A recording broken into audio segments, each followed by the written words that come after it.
very good morning and welcome to a new episode of ETRetail Cafe by ETRetail. We are here to make your mundane Monday mornings very interesting and very tasty today because we have with us Akshay Bector, who is the chairman and MD of Cremica here in India. Hi Akshay, how are you and how has been your morning today?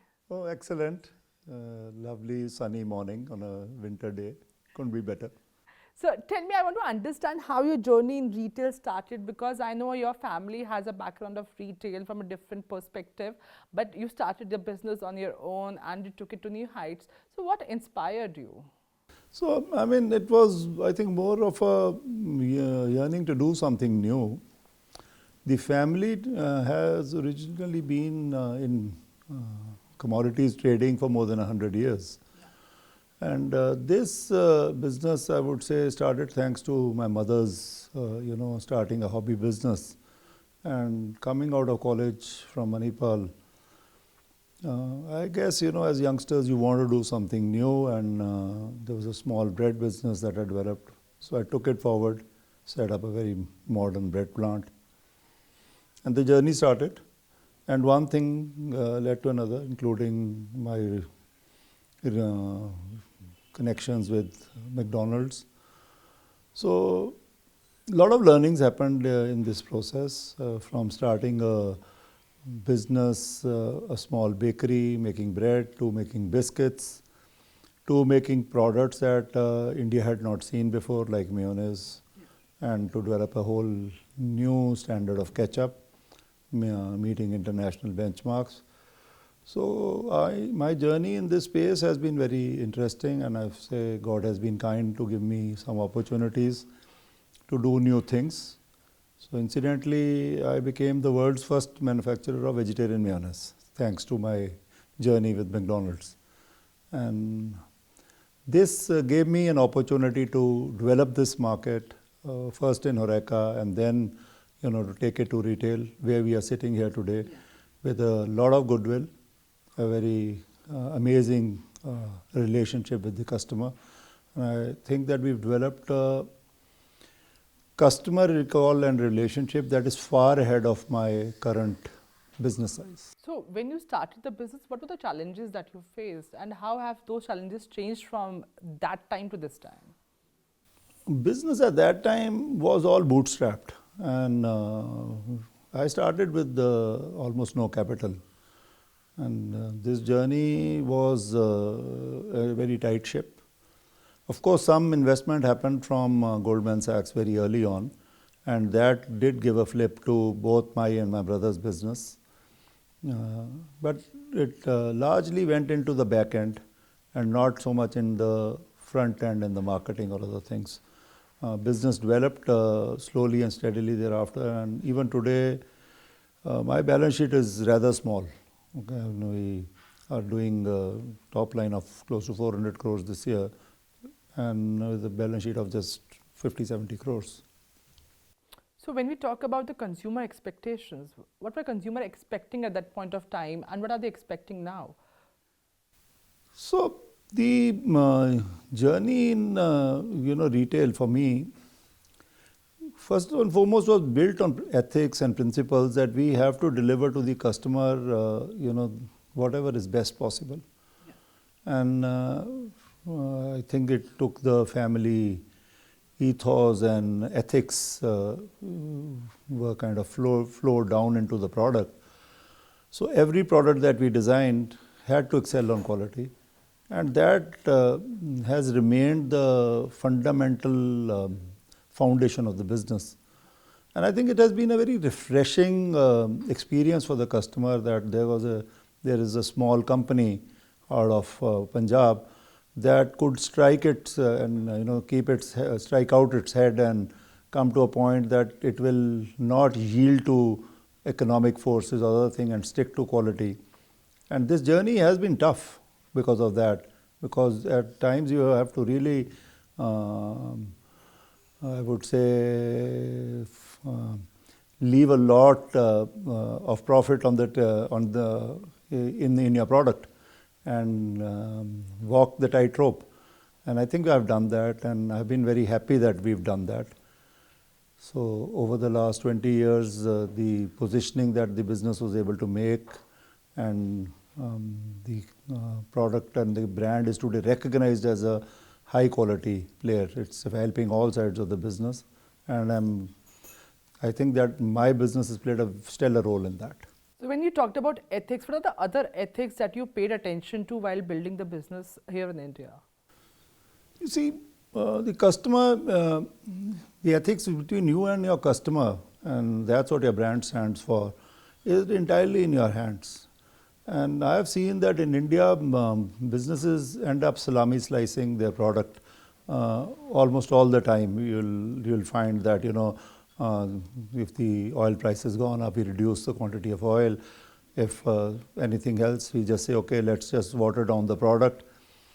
And in my case, we've been sticklers, and we took some fundamental decisions 20 years back when I started this journey of entering into the customer side from the industrial sales side, that we will not change the recipe of a product.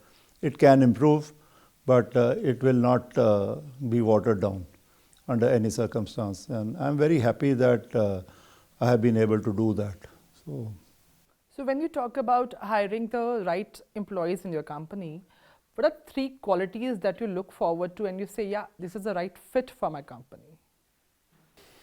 Employees need to be first and foremost highly ethical, honest, and I would say they need to have the necessary skill set. So definitely they should have the fundamental knowledge that is required in that particular job. It's a food technologist. He has to be a high quality or a reasonably intelligent food technologist. But really beyond the technical skills, more important are their human skills and their ethical standards. And in our business, we focus a lot on that. And this has to percolate through all our actions. So it's not just actions in view of our product design. It has to percolate to our relationships to our suppliers, our dealings with our customers, our employees. Everything has to follow the same screen. And once they have landed in your company, how do you train them to be maybe the future CEOs of their own companies? So most of the training that is happening is on the job, and a lot of training has been happening in day-to-day interactions and ethics statements that continue to get shared. And I think employees are also learning every day when your actions, they are picking up on what is expected. And our team has delivered. My team has delivered on this respect. And technology has become an integral part of the retail industry these days. How are you integrating technology into your company? It's very important that we embrace it. It's the need of the hour, and we've always embraced it. So today, Salesforce automation is happening. Within the company, some spaces, robotics is getting involved. More and more automation is happening. Factories are becoming mostly computer controlled today. So it's a process. I think India is a little behind in this journey, but it's right there. It's happening as we speak. So my next question to you is, when we talk about technology, it's evolving, you are adopting it at a very high speed. And what if it takes your job someday? What will you do? If it takes my job away, I guess there'll be somebody else working for me and instead of me, and I'll be very happy.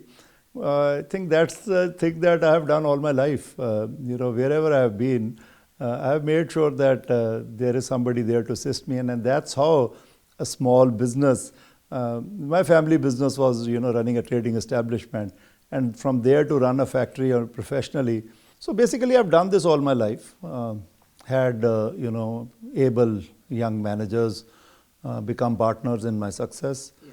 And if AI is to take my job, I think that would be brilliant.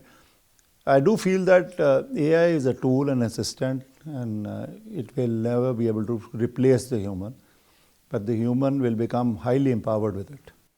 So when we talk about technology again, you have introduced so many innovations using technology. I mean, you were ahead of the time when you launched mayonnaise here in India and doing various types of sauces and everything. What other innovations are there on the cards from Cremica if we have to see from the angle? So the condiments business is going to grow, Yeah. and I think we are at a point where this industry is going to take off, and we are seeing that today. A lot of consolidation is also happening. So we've seen some really intense competition. People have always looked at my business and wanted to be where I am, and a lot of money has been burned, but I think lessons have been learnt. And we are now ready to, take consumption to the next level. In our own industry, we are seeing consumptions of, 4 to 5 rupees per capita per month in the hinterland.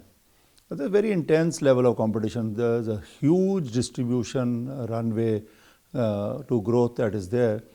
So these products are going to grow. But Cremica's distribution and relationships in the HoReCa business will allow it to expand into other categories of business. And you see, if you look at the history of food processing always starts from an industrial consumption to the retail point. Yeah. And I have seen the same thing happen in our sector in condiments. And we will see this happen in many adjacent products, where we will be at the forefront using our network, developing new products and solutions, and then taking them to the table.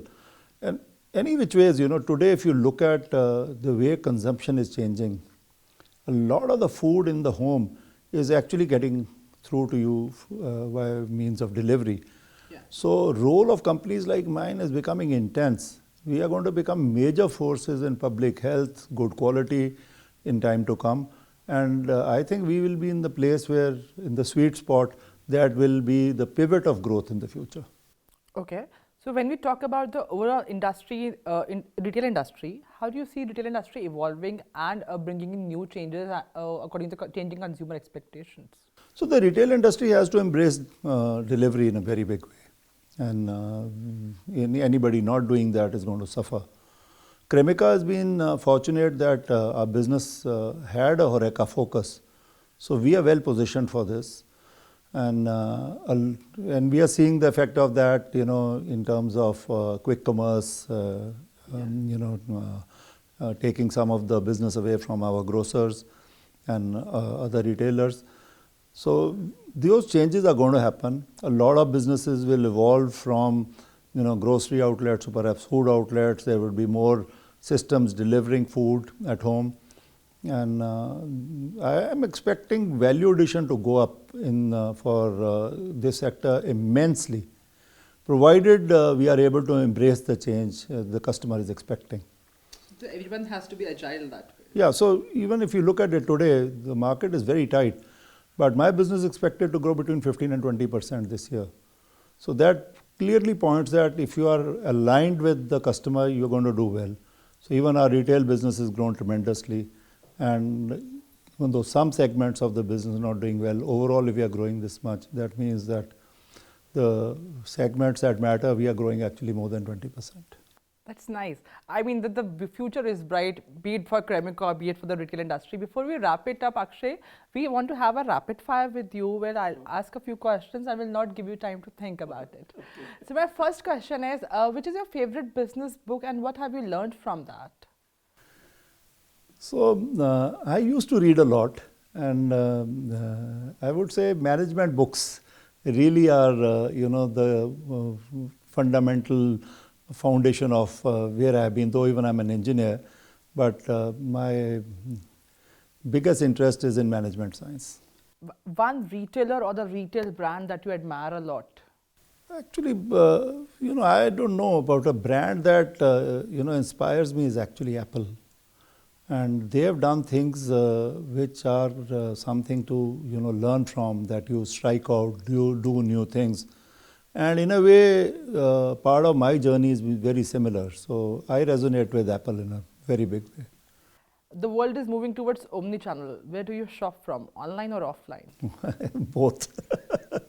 It's whatever works. And I think it's important to go with the flow, because we need to understand how these changes are going to impact society at large and be ready with solutions. So for me, that's a extremely important thing because a lot of changes are happening, and if we are ready for it, we will be able to, I would say, significantly not enhance our business, but also, do a lot of service to society at large.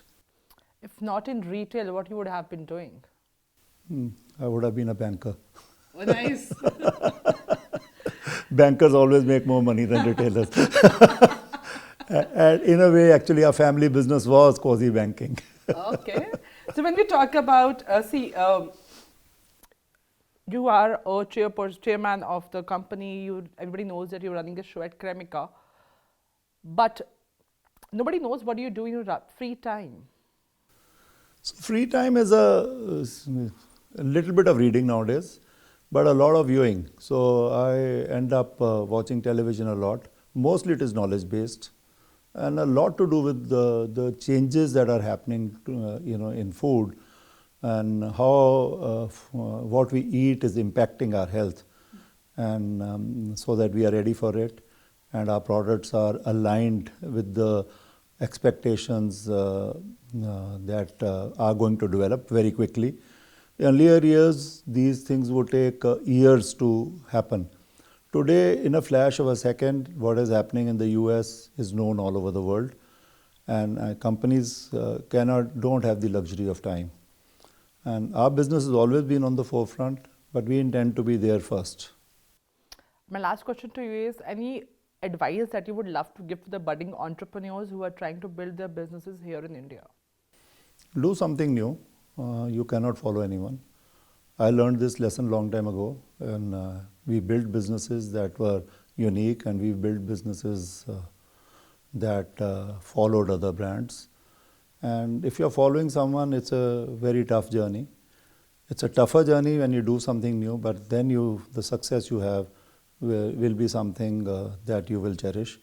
And in another way, if you are following something, and then you'll have mediocre success, and customers want leaders. That's nice.